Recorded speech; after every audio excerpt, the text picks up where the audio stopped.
اللهم محمدا في جميع أفعاله ومحمد اللهم صل عليه مع صحبه وآله صلاة تكون لك رضاء ولحقه أداء.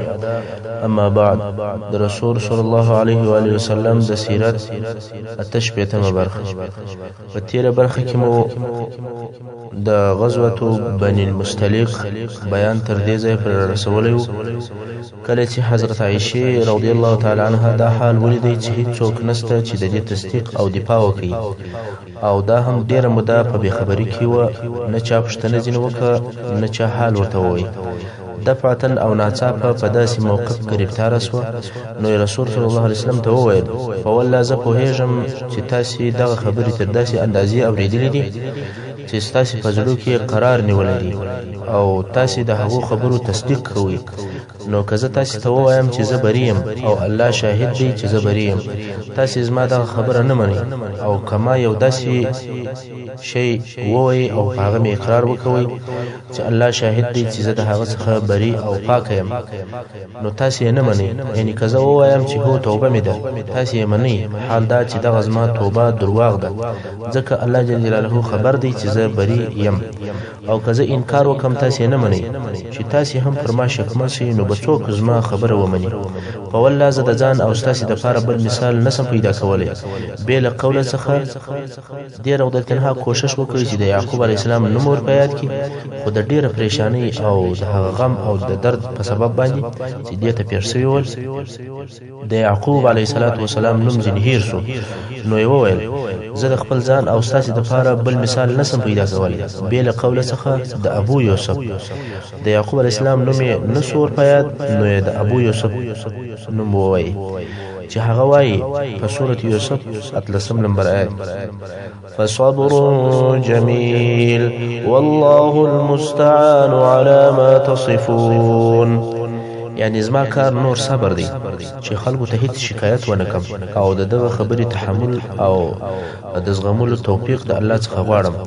بیا یې له دوی څخه مخ واړوئ او پرېوتل. حضرت عایشه رضی الله عنها وایي: ما خپل ځان تر دې کم او کښته بلئ چې زما په باره کې دې قرآن مجید نازل سي، مګر دا مې امید و چې شاید رسول صلی الله علیه وسلم زما په باره کې خوب وویني او د هغه خوب په واسطه مې الله جل جلاله بری کړي،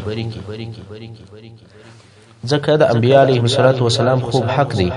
حضرت عایشه رضی الله عنها وایي: په دغه وخت کې چې موږ سره ناست وو او ما رسول صلی الله علیه وسلم ته شاور وګرځوله، جبرائیل علیه السلام راغلی او رسول صلی الله علیه وسلم د وحی په نزول کې پټ سو. د وحی د نزول علامې دوی ته ورمعلومې وې چې کوم خاص کیفیت یې درلودی چې رسول صلی الله علیه وسلم ته د وحی د نزول په وخت کې پیښېدی. هغه حال او کیفیت ورته پیر سو او پر رسول صلی الله علیه وسلم خولې راماتې شوې. ابوبکر صدیق رضی الله عنه ولاړ سو او رسول صلی الله علیه وسلم په یو پټو یا څادر باندې پټ کړي او دوی په انتظار کښېنستل. حضرت ابوبکر صدیق رضی الله عنه وایي: په ټول عمر دغسې سخت ساعت نه دی راباندې تېر سوی لکه دغه د وحی د نزول څو لحظې، ځکه بیریدم چې اوس به د عایشې رضی الله عنها په نه براءت کې خبر یا حال راسي. رښتیا هم د ابوبکر صدیق رضی الله عنه پر کورنۍ دغه لحظې هغه شدیدې او د تشویشه ډکې لحظې وې. د اسمانه وحی نازلیږي او د هغه ډیرو خبرو چې تر یوه میاشت زیات یې دوام وکړي د فیصلې لحظې دي. حضرت عایشه رضی الله عنها وایي: مګر زه په والله هیڅ نه بیریدم او نه مې تشویش درلودی، ځکه زه پوهېدم چې زه بری یم او الله جل جلاله ظلم نه کوي. نو وایي دغه د وحی د نزول په وخت کې والله هیڅ نه بیریدم او نه وارخطا وم. کله چې رسول صلی الله علیه وسلم د وحی د نزول د حالت څخه ووتی، خندلې او اوله خبره چې وفرمایل هغه دا وه: یا عایشه، الله جل جلاله ته بری کړي. د حضرت عایشې رضی الله عنها مور او حضرت عایشې مبارکې ته وویل: رسول صلی الله علیه وسلم ته ولاړ شه او شکر یې ادا کړه.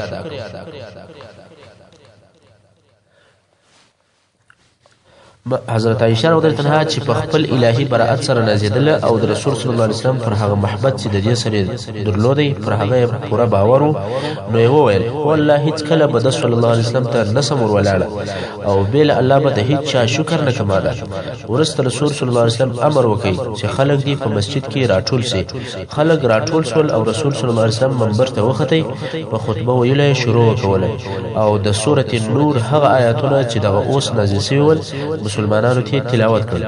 الله جل جلاله د سورۃ النور په 11 نمبر آیت کې فرمایي: اعوذ بالله من الشیطان الرجیم إن الذين جاءوا بالإفك عصبة منكم لا تحسبوا شرا لكم بل هو خير لكم.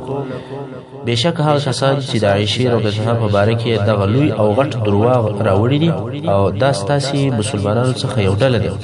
ای صادق مسلمانانو، تاسې دغه درواغ چې پر تاسې ویل سوي دي د ځان دپاره شر مه بولئ، بلکې دغه د درواغو تهمت ستاسې دپاره خیر دی چې په هغه کې تاسې ته ثوابونه او درجې درکول کېږي. دغه خطاب هغه مسلمانانو ته دی چې هغو ته د دې واقعې په سبب تکلیف رسېدلی و، خاصتا حضرت عایشه رضی الله عنها او د هغې کورنۍ ته چې په ظاهره دغه واقعه زړه دردونکې واقعه وه، خو په دننه کې ډېرې فایدې پرتې وې. آیا دغه لږ فخر او شرف دی چې الله جل جلاله په خپل پاک کلام کې د حضرت عایشې رضی الله عنها براءت او پاکي نازله کړ او د دوی دشمنان خوار او ذلیله رسوا او شرمنده کړ، او تر قیامته پورې به دغه آیاتونه په قرآن مجید کې ویل کېږي چې د حضرت عایشې رضی الله عنها عفت او پاکي پکې ذکر شوې ده. او که دغه مبارکو آیاتو تر نزول وروسته یو څوک د حضرت عایشې رضی الله عنها په باره کې شک یا شبهه وکړي، هغه بې له شکه کافر دی، ځکه د قرآن مجید د صریح احکام او آیاتو څخه انکار کفر دی. او تر دغه آیات وروسته د هغه وروسته نورو آیاتو چې د حضرت عایشې رضی الله عنها په براءت کې دي د نزول سبب هم دغه د افک واقعه وه. بیا نو رسول صلی الله علیه وسلم امر وکوي چې 3 نفره دي په دروغ ووهل سي. دا هغه 3 نفر ول چې په صریح الفاظو سره خبرې کړې وي، او دغه 3 نفره منافقان نه ول، بلکې د مسلمانانو څخه ول. که څه مسله د منافقانو څخه را شروع وه او په یو خبیثه طریقه سره عملي کړې وه، داسې دلیل یې پر ځان نه پرېښوی چې دوی دې په هغه سره ونیول سي، مګر هغه چې په دام او په مشکل کې ولوېدل هغه مسلمانان ول. هغه مسلمانان چې خپله ژبه یې نه سوی ټینګولی او په کنټرول کې راوستلی، د هغو څخه یو مستح ابن ابي مستح رضی الله عنه دا په دروغ وویل سو چې دا د ابوبکر صدیق رضی الله عنه د خاله زوی و او د اهل بدر څخه هم و.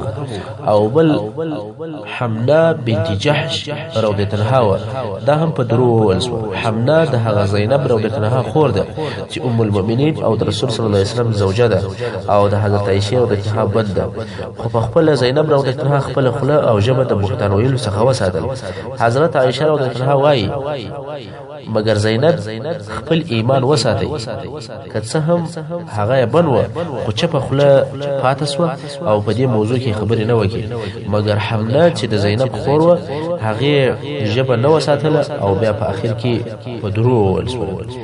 3 نفر د رسول صلی الله علیه وسلم شاعر حسان ابن ثابت رضی الله عنه دا هم په دروغ وویل سو چې دغه کسان ټول مسلمانان ول او منافقان خلاص ول. د منافقانو د خلاصېدو لپاره 2 علت دي. یو دا چې هغه په اشاره او په کنایه سره خبرې کولې، پر ځان یې دلیل نه پرېښوی، خو نور خلک هغه په څا کې واچول. او بل دا چې ټول شرعي حدود یا جزاوي لکه قصاص، رجم، د لاس پرې کېدل، په دروغ وهل، دا د مسلمانانو لپاره د پاکېدلو سبب ګرځي، د هغه ګناه څخه یې پاکوي چې دوی کړی و. مګر منافقان چې اصلا دوی کافران دي، د هغو لپاره پاکېدل نشته، خاصتا عبد الله ابن ابي چې رئیس المنافقین دی. هغه الله جل جلاله په دې آیاتو کې چې په سورۃ نور کې نازل شوی دی د هغه او عظیم او اولو جزا ته او اولو سزا ته د هغه اشاره کړې ده چې هغه ته به عذاب عظیم ورکول کیږي. د لې په دغه دنیوي لږ عذاب باندې د کار نه کیږي او د خباثت او نجاست دومره زیات دي چې په دنیوي عذابو باندې هیڅ کله د خباثت د ځای څخه لا نشوري. لکه چې الله جل جلاله د سورۃ نور په 11 نمبر آیات کې فرمایي: اعوذ بالله من الشیطان الرجیم والذي تولى كبره منهم له عذاب عظيم. هغه څوک چې دغه درواغو مشرتوب او رهبری کول او دغه موضوع مسؤلیت پر غاړه اخیستی و چې دغه د ابی زوی منافق دی، هغه لره په دارینو کې ډیر لوی عذاب دی، هغه لره په آخرت کې اور دی او په دنیا کې ذلت او رسوایی ده چې د قیامت تر ورځې به په منافق سره یادېږي. او الله جل جلاله د ابو ایوب انصاری رضی الله فکر او نظر د هغه تعریف وکوي کوم چې د په دغه موضوع کې هغه فکر اختیار کړی وو چې الله جل جلاله د سورۃ النور په 12 نمبر آیات کې فرمایي ولولا إذ سمعتموه ظن المؤمنون والمؤمنات بأنفسهم خيرا وقالوا هذا إفك مبين یعنی ولنا کله چې تاسو دا خبر واورئ نو هغه ایمان درلودونکي نارینه او شذو په خپل منځو کې د خیر ګمان وکوي او دوی ټولو بویل چې دا خبر ښکارا او معلومدار دروغ دي په دغه مبارک آیات کې د ابو ایوب انصاری رضی الله عنه ورویه او کړنلاري ته اشاره ده هغه دا چې کله د دغه افک په متعلق باندې خبره او فتنه ډیره زیاته شو نو د ابو ایوب رضی الله عنه شذي ایوب او ابو ایوب ته وویل یا ابا ایوب آیات د خبرې نه اوري چې خلک د عائشه رضی الله عنها مبارک کوي دا وویل چې اورم شذي وویل چې نو ته څه وایې ستاسو فکر دی د عاقل او مسلمان سړي و جواب ته وګوري ابو ایوب ورته وویل چې یا ام ایوب کته د عائشه رضی الله عنها پر ځای وای دا څه دی کول هغه ول یا والله ابو ایوب وویل کزه د صفوان پر ځای وای دا څه دی کول شذي وویل یا والله الله دې وساته نو ابو ایوب رضی الله عنه وویل عائشه صدیقه د صدیق اکبر رضی الله عنه لور د رسول صلی الله علیه وسلم زوجه ده د مسلمانانو مور ده هغه تر تا ډیره ښه او بهتره ده او بیا صفوان چې تر ما ډیر ښه او بهتر دی نو څنګه به موږ پر دوی باندې شک او ګمان کوو او د ځان سره خبرې پر دوی باندې تړو دا ټول دروغ دي نو ابو ایوب الانصاری رضی الله عنه خپل ژبه وساتله او خپل شذي ته هم دا وروښول چې په دغه حالات کې سړی باید څه وکړي د نور سره هم باید په ادب او په احترام باندې معامله وشي نو الله جل جلاله دغه فتنې څخه دی او د شذ خلاص کړي او مستح رضی الله عنه هغه چې په درو اول سو د ابوبکر صدیق رضی الله عنه د خاله زوی وو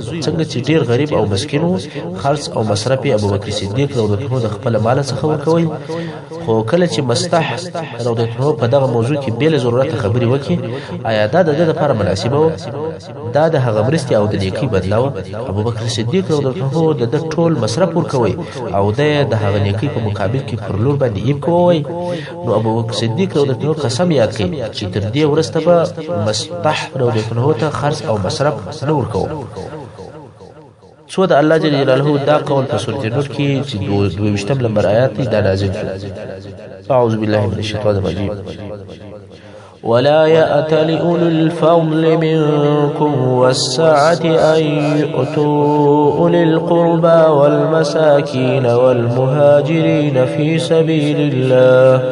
في سبيل الله وليعفوا وليصفحوا یعنی د فضیلت خواندان او د مال خواندان دي قسم نه کوي چې د الله په لار کې د خپل اقربا او مسکینانو او مهاجرینو ته نفقه نه ورکوي دوی ته شایي چې عفو ورته وکړي او شایي چې تر هغه ګناه دي ورتیر شي دا داسې آیات دي چې ابوبکر صدیق رضی الله عنه مستح رضی الله عنه ته د خرڅ او د مصرف نه ورکولو څخه منع کوي بلکې پر دې سربېره امر کوي چې د مستح خرڅ او نفقه دي ورکړي او خپل غاړه دی واخلي نور هم الله جل جلاله فرمایي ألا تحبون أن يغفر الله لكم والله غفور رحيم آیا تاسو خوښ نه لرئ چې الله جل جلاله د دغه عفو په سبب مغفرت درته وکړي او الله بخښونکی او د ډیر رحم خاوند دی ابوبکر صدیق رضی الله عنه چې دغه آیت شریف واورنی ویل بلا یا ربنا نحب او زموږ رب بشکه موږ ستا بخښنه خوښو او غواړو نو یې هغه خپل قسم مات کړي د هغه قسم فدیه او کفاره ورکړه او د مستح رضی الله عنه مصرف او نفقه بیرته وشروع کړه په ځینې روایت کې راغلي دي چې هغه نفقه چې په خوا به ورکوله هغه تر هغه په خوا اردو چند کړه دغه قصه ډیره اوږده او ډیره تفصیلی ده مقصد دا چې دا یو فتنه و چې یو میاشت دوام وکړي په دغه موده کې جهاد نه کېدی د دغه فتنې په وخت کې جهاد بند شو د مسلمانانو نور کارونه بند ول دا ټول د ځینو خلکو د جرأت او د دلاوري په سبب چې دغه لوی دروغ جوړ کړي او نشر کړي ول دغه واقعا مشتپند او نصيحت دی چې بیل صحیح معلومات باید د خلکو خبرې نکو بیان ځانونه د خلکو د عیب په ویلو باندې نکو مشغول بشوله خاصتا که هغه هم د یو شرف او د عزت خاوند وي. نن ورځ ځینې خلک د نور خلکو د عزت او د شرف د خرابولو لپاره خبرې کوي، بې له دې چې د هغه خبرې تحقیق او صحیح معلومات وکړي یا په خپله د هغو خلکو څخه پوښتنه وشي. فقط یو خبر واوري او هغه خبر بې له تحقیق او معلومات ومني او بیا یې په نشرولو کې کوشش کوي. دا ډېره لوی ګناه ده او دې ته افک ویل کېږي، لکه څنګه چې الله جل جلاله هم افک بللی دی. لکه څنګه چې مو مخکې درته وویل، پس د یوې میاشتې څخه دغه د شک او د اضطراب، تشویش او د پریشانۍ اورېځې د مدینې منورې د فضا څخه ایسته شوې او رئیس المنافقین په داسې رسوایي سره رسوا شو چې پس له دغه سر نه سوای راپورته کولی. ابن اسحاق رحمه الله وایي تر دغه واقعې وروسته که به د نفاق یو واقعه پیښه شوله، تر ټولو د مخه به د ابی زوی د قوم او د خپل قبیلې سره په عتاب او په سرزنش باندې معامله کوله. ډیر شدت به ورسره کوي چې تاسو دغه موضوع مه جوړوئ او دغه شیطانتونه پرېږدئ. نو رسول صلی الله علیه وسلم او حضرت عمر رضی الله عنه ته وویل، څنګه یې بولې یا عمر؟ په والله کمې د ابی زوی په هغه ورځ چې تا راته وویل چې ویې وژنه وژلی وای، ډېر خلک به د ده پر طرف باندې درېدلي وای، او که هغه خلک نن ورځ د ده په وژلو باندې امر کم خامخا یې وژنه. حضرت عمر فاروق رضی الله عنه وویل، په والله زه پوه شوم او پوهېږم چې د رسول صلی الله علیه وسلم په کارو کې زما تر کارو ډېر عظیم حکمت او برکت شته. اوس به د هغو سریو حالات درته بیان سي کوم چې د بني المستلق د غزا او د حدیبیې د صلح ترمنځ باندې پیښ سوي دي. اول د عبدالرحمن ابن عوف رضی الله عنه سریه د هجرت د شپږم کال د شعبان په میاشت کې رسول صلی الله علیه وسلم عبدالرحمن ابن عوف رضی الله عنه د بني کلب قبیلې ته چې په دومة الجندل کې واقع و الته ولېږه. رسول صلی الله علیه وسلم عبدالرحمن ابن عوف رضی الله عنه خپل مخ ته کښېنوی او په خپل لاس مبارک یې لنګوټه یا عمامه ور وتړل او په جنګ کې په ښه معامله وصیت ورته وکړي او ورته ویې فرمایل، که دغو خلکو ستا اطاعت وکوئ نو د دوی د باچا لور په نکاح کړه. عبدالرحمن رضی الله عنه هلته ولاړی او 3 ورځې دوی اسلام ته دعوتول چې په نتیجه کې ټول قوم مسلمان شول. او عبدالرحمن ابن عوف رضی الله عنه د رسول صلی الله علیه وسلم د امر سره مطابق د بني کلب د باچا لور چې تماغدر بنت اصبغ نومېدله په نکاح کړه چې د دې پلار د بني کلب د قبیلې رئیس او باچا و. البته هغه وخت په جزیرة العرب کې ملوک طوائفي ول، یعنی هر قبیلې یو ځان ته باچا درلود. دویم د علی ابن ابي طالب رضی الله عنه سریه دا رقم د هجرت د شپږم کال د شعبان په میاشت کې رسول صلی الله علیه وسلم حضرت علی رضی الله عنه د بني سعد بن بکر یا بني سعد ابن بکر قبیلې ته چې په پدک کې اوسېدل د 200 نفر سره ولېږي چې دغه ټولۍ د لېږلو سبب دا و رسول صلی الله علیه وسلم ته خبر ورسېدی چې د بني سعد ابن بکر قبیله غواړي چې د خیبر د يهودو سره د مسلمانانو په مقابل کې کومک وکړي. نو حضرت علی رضی الله عنه د 200 نفر سره ولېږي. علی رضی الله عنه به د شپې تک کوي او د ورځې به کمین نیوي. علی رضی الله عنه په لار کې د بني سعد یو جاسوس ونیوي. هغه هم اقرار وکړي چې هو بني سعد د خیبر د يهودو سره کومک او مرسته کوي او د مسلمانانو پر ضد استاسي د جنگ د لپاره تیاری کوي او پر خیبر پر يهودو باندې دا شرط یې شي دي چې د خیبر خرماوي یا کجوري به مشترک کوي او دغه جاسوس د بني سعد د حیوانات هغه ځای هم وروښوي چې دوی هلته خپل حیوانات کړي ول او سره یو ځای کړي ول. نو علي رضی الله عنه پر بني سعد باندې حمله وکوله چې په هغه حمله کې 1500 اوښان او 2000 پسونه په غنیمت باندې راوستل او بني سعد په خپل وتښتېدل. د بني سعد رئیس په دې وخت کې وبر ابن علیم وو. دریم د ابوبکر صدیق رضی الله عنه سریه د هجرت په شپږم کال باندې د رمضان مبارک په میاشت کې رسول صلی الله علیه وسلم ابوبکر صدیق رضی الله عنه وادي القرى ته ولېږي ځکه هلته د فزاره قبیله غوښتل چې رسول صلی الله علیه وسلم ووژني. د فزاره په قبیله کې یو شیطان ښځه و چې ام قرفه ورته ویل کېدل.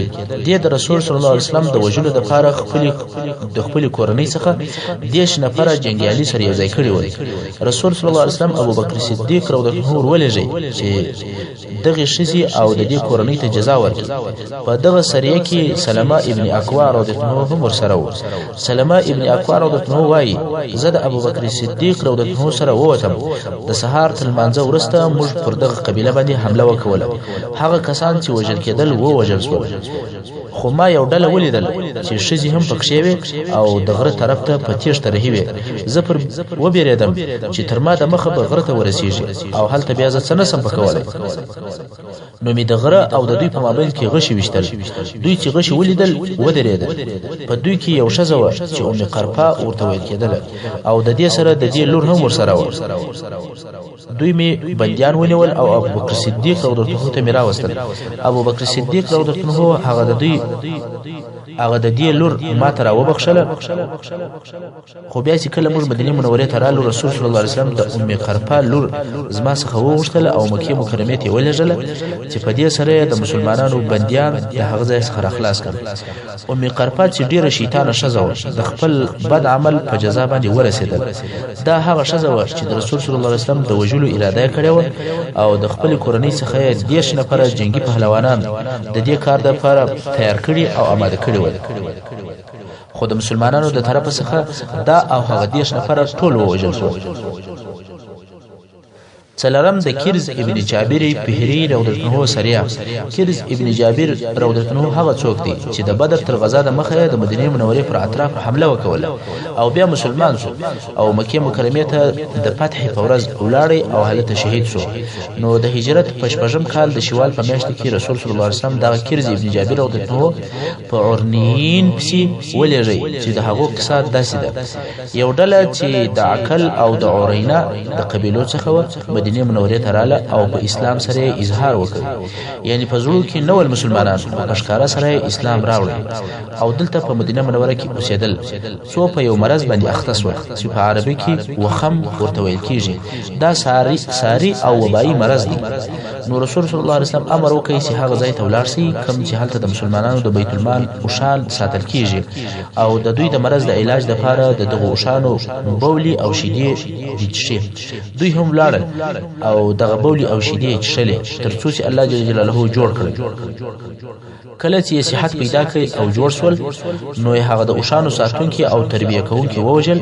اوښان یې ورسره بوتلل او پس له اسلامه بیرته کافران شول.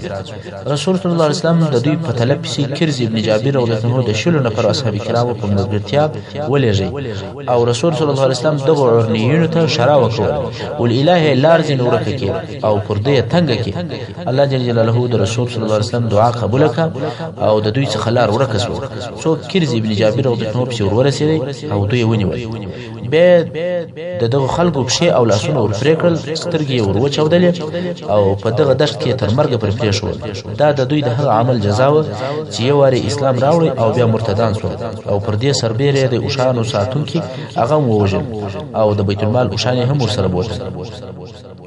دا هغه غزاوی او سریې وي چې د خندق تر غزا وروسته پیښ شوې وي. مګر په دغه ټولو غزاو او سریو کې داسې تاریخ جنگ نه دی شوی چې زیاته وجنه دي پکښ شوی. په دغه ټولو غزاو او سریو کې کشنی حمله شوې دي چې په حقیقت کې دغه سریو ته موږ معلوماتي دورې یا تأدیبي حمله ویلې شو چې دا د هغو قبیلو د بیرولو لپاره کېدلې چې تر اوسه د اسلام قوت نه بلې. پس له هغه چې موږ دغه سریو حالات په دقت سره تر نظر وباسو موږ ته دا معلومیږي چې د خندق تر غزا وروسته د ورځو تیریدل د مسلمانانو په ګټه و او د اسلام د دشمنانو معنویات مخ پر نړیدل و. د اسلام دشمنانو ته دا امید نه پاته چې پر اسلامي دعوت کامیاب شي او د مسلمانانو شان او شوکت ورمات کی. خاصتا د مسلمانانو برتری او لوړوالی هغه وخت ثابت شو چې قریشو د حدیبیه صلح ورسره وکوله. په حقیقت کې د حدیبیه صلح نه و بلکې دا فتح او د اسلام پر قوت باندې اقرار او اعتراف او دا په جزیره العرب کې د اسلام پر وجود او پر بقا باندې اقرار و. اسلام او مسلمانان په رسمیت سره وپېژندل. اوس به د حدیبیه پیښه او صلح درته بیان شي. لکه د مخه چې مو درته وویل په جزیره العرب کې حالات تر ډیر اندازې د مسلمانانو په ګټه باندې مخته روان ول.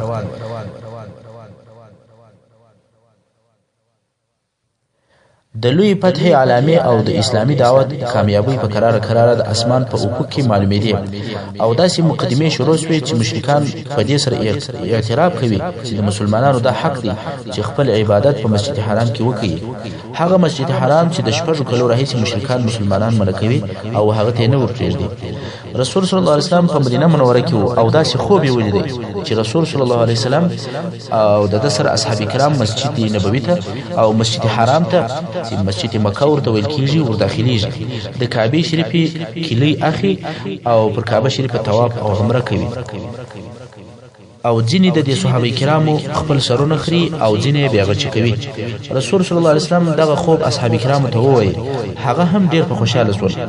دوی دا خیال او ګمان کوي چې دغه کال به مکه مکرمه ته داخليږي. بیا نو رسول صلی الله علیه وسلم په خپل اصحاب کرام کې دا اعلان وکړي چې زه د عمره لپاره ځم او کله چا اراده وي چې ما سره عمره ته ولاړ شي د سفر لپاره دي ځانونه تیار کړي. د مدینه منورې ټولو خلکو یعنی ټولو مهاجرینو او انصارو او د شاوخوا صحرایي عربو څخه څو لږ نفر د تګ لپاره آمادګي ونیوله. صحرایي عرب ډیر نور سره ولاړل. هغه په دې خاطر باندې چې د مسلمانانو او د قریشو په مابین کې حالات خراب ول. تر اوسه پرې جنگونه ول، د قافلو اخستل شروع ول. نو خلکو خاصتا منافقانو او ضعیف الایمان مسلمانانو دا خیال او ګمان کوي چې مسلمانان مکه مکرمه ته ولاړ شي هلته جنگ پیښ شي او مسلمانان بیا پکې وژل کیږي. نو ځکه رسول صلی الله علیه وسلم سره بیره مهاجرینو او انصارو او د جنو لږو قبیله افراد نور څوک نه ورسره وتلي او په دې عمره کې شرکت نور سره وکړ. رسول صلی الله علیه وسلم د هجرت په شپږم کال د ذوالقعدې په میاشت کې د دوشنبه په ورځ پر خپل اوښه باندې سپور شو. د مدینه منورې څخه د مکه مکرمه پر طرف باندې رهي شو. د رسول صلی الله علیه وسلم سره په دې سفر کې ام المؤمنین ام سلمہ رضی الله عنها ملګری و او د رسول صلی الله علیه وسلم د اصحابو څخه څوک وایي چې 1400 نفر ول او څوک وایي چې 1500 نفر ورسره ول. د دوی سره په دغه سفر کې بیل تورو نور اسلحه نه ورسره. رسول صلی الله علیه وسلم او مسلمانان د مکه مکرمه پر طرف باندې رهي شول. کله چې ذوالحلیفه ته ورسېدل چې اوس آبار علی ورته وایي دغه ځای د مدینه منورې څخه 9 میله لري او د اهل مدینه لپاره میقات هم دی. هلته د عمره په نیت احرام وتړي او خپل هدیه علامدار کړي. دا د دې لپاره چې څوک دغه هدیه او احرام وویني هغه په دې پوهیږي چې رسول صلی الله علیه وسلم د جنگ لپاره نه دی راوتلی بلکې ځي چې د کعبه شریف عزت او احترام وکړي. نو خلک د رسول صلی الله علیه وسلم د جنگ څخه په امان دي او څوک نه زیمبیږي. اوس نو هدیه چیش دي؟ هدیه هغه اوشان ته ویل کیږي چې حرم شریف ته د حلال کیږي او علامدار یعنی نشاندار سي. علامدار کېدل په دې ډول سره دي چې د اوش بوک لږ ور زخمی کی. نو دا د دې علامت شو چې دغه اوش د الله د رضا لپاره په حرم کې حلاليږي چې دغه علامې په لیدلو سره پر دغه اوش باندې نه څوک سپریږي او نه ازار ورکوي. ځکه خلک پوهیږي چې دا د الله جل جلاله د تقرب او د رضا لپاره په حرم کې حلاليږي. یا بیا دغه اوش په داسې نشانه سره نشانه کوي چې په غاړه به یو شی وروژړوي. داسې شی به په غاړه وروژړوي چې د هغه څخه به دا معلومېدله چې دغه اوښ د الله جل جلاله د رضا لپاره حلالېږي. رسول صلی الله علیه وسلم او یا اوښه د هدیه یا د دې لپاره ورسره یې کړی ول چې په مکه مکرمه کې د الله جل جلاله د رضا لپاره حلال کړي. په دغه سفر کې د منافقانو څخه هیڅ څوک نه ورسره وتلی بیل یو نفر چې د هغه نوم جد ابن قیس و. نور منافقان نه ورسره وتل ځکه هغه ویل والله محمد صلی الله علیه وسلم او ملګری د قریش د طرفه حلالېږي. دی مکه مکرمه او خپل دشمنانو ته ورځي بیل جنگ او لشکره او هغه ته ځان تسلیموي په والله کې بل شی کې به حلال کړي. دا د منافقانو خبره وي. مګر رسول صلی الله علیه وسلم هم هلته احتیاط کوي ځکه د کفارو د غدر او د خیانت څخه نو په امان. نو د احتیاط لپاره اسلحه ورسره اخیستې وه مګر دغه اسلحه د اوښانو په بارو کې ایښې وه. په خپله د دوی سره اسلحه نه وه ورسره ځکه اسلحه اخیستل د احرام د حاله سره ضد او منافي دي. رسول صلی الله علیه وسلم تر خپل ځان د مخه د معلوماتو لپاره د خزاعه د قبیله څخه یو نفر ولېږي چې د قریشو حال ورته راغی. اوس چې رسول صلی الله علیه وسلم عصفان ته نږدې شو. محترم اوریدونکو څنګه چې وخت پای ته رسیږي زموږ پاته برخه د سیرت په راتلونکو حصو کې واورئ. وصلی الله تعالی علی خیر خلقه محمد و آله و اصحابه.